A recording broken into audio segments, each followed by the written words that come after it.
Ladies and gentlemen, good evening and welcome back to our channel once again. William Samoei Arap Ruto, the President of the Republic of Kenya, yesterday spent 3 good hours on Twitter Spaces engaging the young people, the Gen Zs.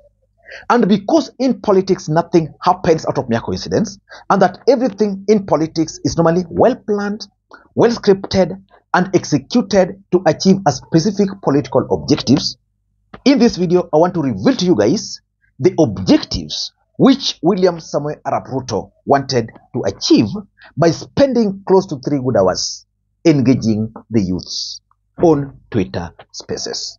But 3 things were very clear from the onset. Number 1, William Ruto was coached on what to say, how to respond, and how to engage the young people on the Twitter Spaces. At some point, they were even captured live on camera, explaining to him what to say when they forgot to turn off their microphone.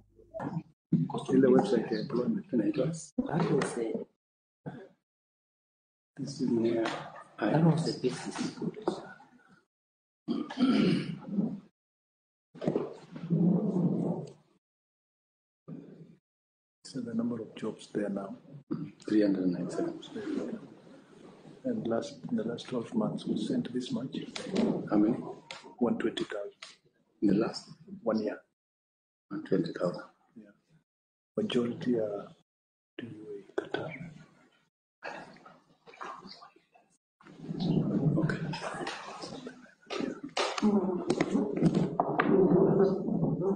Number 2, the whole thing was also scripted. This is based on the questions and the answers. But the only problem they faced was that this was a huge thing, and therefore at some point they had to allow other people to speak. But it was clearly scripted. Na nifaa tushukuru rais because jana alijipeleka mpaka pale huko X. Wale walikuwa wanaongea sana wakatoroka, wakasema ndio huyo amefika. Mimi Kipchumba niko tayari kufika hapo hata kesho. Ndio tuweze kuambia wananchi tumefanya nini. Kwa sababu tusiposema hii maneno, propaganda inashika na it's very interesting to be in this space. Number 3, the choice of speakers. First of all, who hosted the event? Osamo Otero. Right now in the Republic of Kenya, Otero is being accused of being a betrayer. This is one of the guys who was actually arrested. This is the guy who used to host those explosive Twitter Spaces during the peak of the Gen Z demonstrations. But of course, if you studied the person who was moderating, that person was none other than Hussein Mohammed, who works for the president. At some point, I remember so well when Edith Kimani was given the microphone, it was snatched from her very quickly. And of course, you know, people like Alai were easily allowed to speak despite the fact that there were opposition. Some people had a different idea. When you're Otero, so na mwa vile utafanya, but patia watu wengine chance. We Okay. have we'll take Wakili 3. Saruni. Can you add Wakili Saruni? We'll take 3 people, 3 at a time faster. We have I'll bring in Alai, followed by Edith, followed by Gray, and then you can give Wakili after that 4. So again, Hussein, I really don't think Alai should speak because his comments will be biased. This space is basically about what we are going through in the street. Alai doesn't know about it. In short, Alai amekuwa kiongea mbaya kwa hii story ya maandamano. I really don't think Alai can speak for himself. We can't limit anybody from speaking. Everybody has the freedom to speak here. No, Alai is very bad. So thank you. Let's have it. Maran can speak, but Alai, no, he hasn't been against this. Thank you. Otero.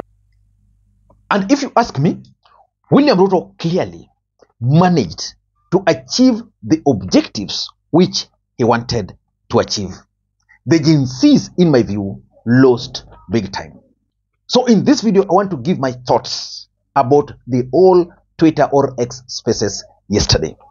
But before you do that, for those who are watching this channel for the first time, please take a second or two, click the subscribe button so that next time we produce a video like this, YouTube will automatically notify you. And to the subscribers, I want to continue thanking you guys for your continued support, because without that support, this channel cannot be where it is. Ladies and gentlemen, without any further ado, allow me to dive in. But again, before I dive in, allow me to also take this opportunity to thank the following people for the coffee they sent to me earlier today. It goes a long way in supporting this channel. You can also do the same using the numbers you are seeing on your screen. Ladies and gentlemen, let us dive in. First of all, was it a good idea for the Gen Zs to engage with William Ruto, the President of the Republic of Kenya, on Twitter Spaces, especially yesterday? For me, you can argue for it or against it. For it, because Kenyans were going to get the opportunity to listen to the President. They were also going to get the opportunity to explain or to express themselves to the President. But about hosting it yesterday, that was very insensitive. The first casualty of the Gen Z protest was being buried yesterday. By the time William Ruto was live, the guy was still outside this earth. His grave was still empty. By the time William Ruto finished, he had been buried down 6 feet. So for the sake of respect, if I were Tero, I would have requested these guys, let us do this thing either earlier or later. But I don't want to get into that. I just want to give my thought. My first thought about the whole thing yesterday is that William Ruto is thinking about 2027. Let us face it, the Gen Zs of this country have changed the politics of the Republic of Kenya completely. It will never be the same again. Why? Very many Kenyans had thought that the younger generation of the Republic of Kenya were not politically aware. They've shocked the entire country. They've also proved that you can actually pressurize the government to do what you want. That will also apply to political parties. And the rage they had, if it was sustained, William Ruto was going to find it very difficult to even rule, even if they had stopped the demonstrations, because they are the majority. So William Ruto figured out, if I don't engage these guys, my chance of 2027 is going to be complicated. That's something he figured out. So that's why he offered to engage them for 3 good hours. Are you aware that the agencies have actually forced William Ruto to stay in the Republic of Kenya, I think for now 2 weeks? William Ruto never used to sleep in Kenya. He never. He was just in Kenya as a visitor. Most of the time, he was outside the country. So the Gen Zs have changed the 2027 politics, which means if they wanted to sponsor their own candidate or rally behind another candidate, they were going to easily do that. By engaging the young generation, William Ruto, I'm sure wherever he is now a bit relaxed. That is something which these Gen Zs really never anticipated. Of course, not all of them, but what William Ruto was able to do.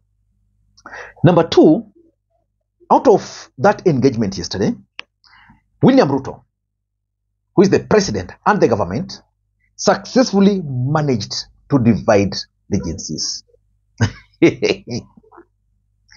The Gen Zs were organized to an extent that they were leaderless, they were tribeless.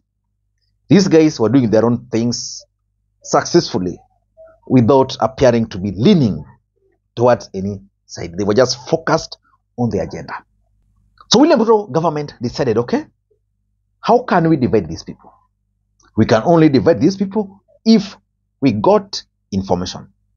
So their first step was to go and abduct most of these guys.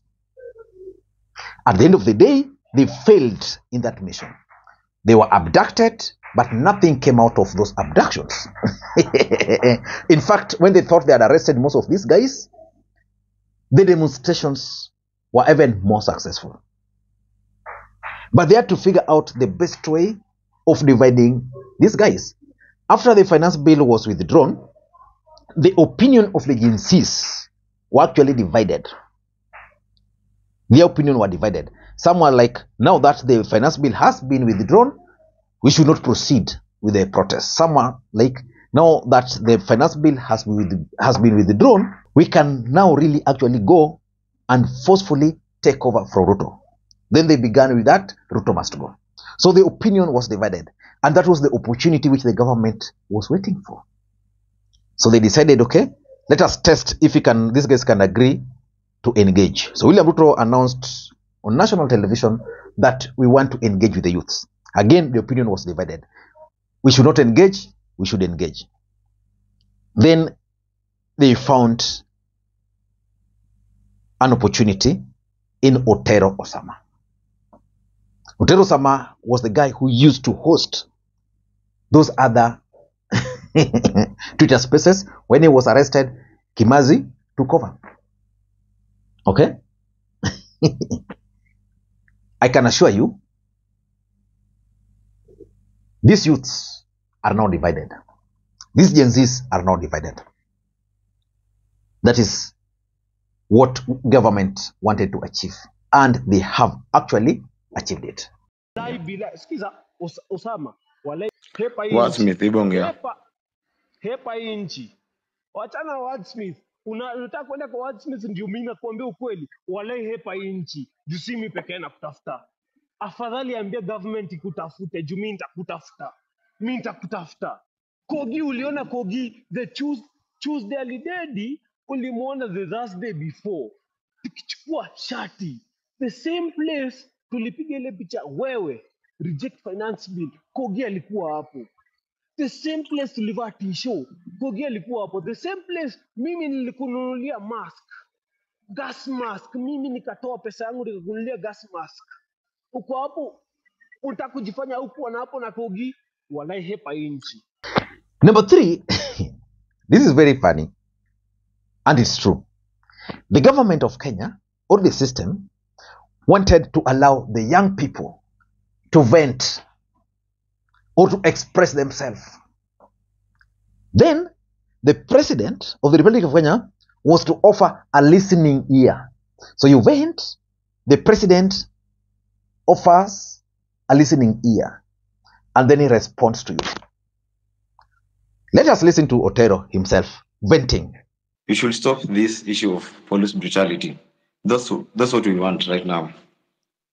Personally, the police came to my house at 3 a.m. They broke into my house. They refused to identify themselves, and that was it. We were abducted. It was like kidnapping. Hii mambo mimi sikumbuki, nilikuwa nadhani mambo ya movie. Mr. President tulishikwa, tukapigwa. They even stole some stuff from our house. Imagine askari anakuja, ako na bunduki anaingia kwa nyumba, ako na mask, 12 of them with 12 cars arresting a single guy, an armed citizen. Alafu ukimwambia mbona anakuja kushika, anakupiga. In the meantime bado anachukua vitu kwa nyumba yako. Unapelekwa place fulani hata ujini wapi, not even a police station. When my friends were reporting the issue to the police station, they were not even aware. For my case, they even went to Parkland police station. That's where I was arrested. The OCPD told the guys, we know about this thing, but will not take any action. Meaning it was very criminal. The OCPD, Parkland police station, OCPD, deputy OCPD was very much aware what was going on. We were not booked in any single police station. We were taken in a certain house. I think it was a safe house or something. I was blindfolded. Some guys were blindfolded for like 12 hours. Surely, Mr. President, are we in a terrorist country? We just want you to answer that. Okay. This is why we're in this space. Thank you very much, my friend. I regret your situation. If that is the kind of treatment you have gone through, I apologize. After venting, William Ruto then offered an apology. And that's why I began by 3 things were visible from the onset. That William Ruto was coached. This thing was scripted. One of the main issues was about the abductions. And for William Ruto, he was like, we said, nobody will be killed in River Yala. The truth of the matter is that William Ruto government, when they took over, they promised Kenyans that Kenyans will no longer be abducted. Kenyans were not going to be arrested at night. That was the promise. And that nobody was going to be found in Rivayala. And he just got away with it. That as we promised, nobody was going to be killed. So for them, it was just okay for these people to be abducted as long as they're not killed. But the truth is, when you talk of killings, you can say the previous administration or regime killed people in Rivayala. But these ones have not killed anybody in Rivayala. But they have killed people live before the cameras. So they have now managed to explain themselves. You vented, then they've now explained themselves. Number 4, in my view, the Gen Zs also played into the hands of the system. How? Any revolution begins in a very small way, but politics is dynamics, the same as revolution. At the end of the day, there has to be some kind of leadership. I agree with the Gen Zs that they needed to remain leaderless, they needed to remain amorphous, they needed to remain tribeless. But at some point, even if no leader, they just needed to have a structure on if we are communicating with the government, how are we going to approach it? So I'm sure, because it was clear the people who had emerged, I can mention them. Gabriel Ogoda had emerged, Amirix had emerged, Kimazi had emerged, Hanifa had emerged, Otero had emerged. There were several others, yeah? So they could have formed a kind of a council and agreed that we are not going to have a leader, but for engagement, if you want to engage the Gen Zs, these are the people, and it has to be through voting. By failing on that, they played into the hands. And that's why government of Kenya decided to reach for Otero. I'm told Otero ni mtu anachapa hii sana. I'm not so sure. They were able to reach to him, and they were able to host. So at the end of the day, William Ruto had an engagement with the young people on X Spaces. 3 million Kenyans, not really Kenyans, this thing was global. 3 million people listen. That was a big thing. So it was a success on the part of the government. And number 5, in my view, Ruto also wanted to win back the confidence of young Kenyans on him. Remember, this is a man who campaigned on the platform of the hustler. When he took over, everything changed. He forgot about everything. That's why he was able to appeal to the emotions of these young people by even apologizing on behalf of the chair of the budget committee, on behalf of Kimani Ichung'wah. Yeah? So, some of the guys are now like, okay, the president did well. And of course, even his people. You see, William Ruto has very funny people pushing for his agenda online. Most of them are actually, I don't know, but I think with all due respect, they don't know what they're supposed to do for the president. They don't know. So, at least give them that kind of confidence. And lastly, the government also was able to divert the attention of the country and the attention of the international community from whatever was happening in the Republic of Kenya. There were serious issues that forced these young people to go to the street. One of them is the cost of living, unemployment. We are talking of the police brutality, and of course, Kenya Kwanza failures. Now, William Ruto comes here, he explains himself. After that, we have forgotten about everything. The young people are now discussing Otero. For how long are they going to discuss that guy? Until next time, this is Lee Makwiny. Bye-bye.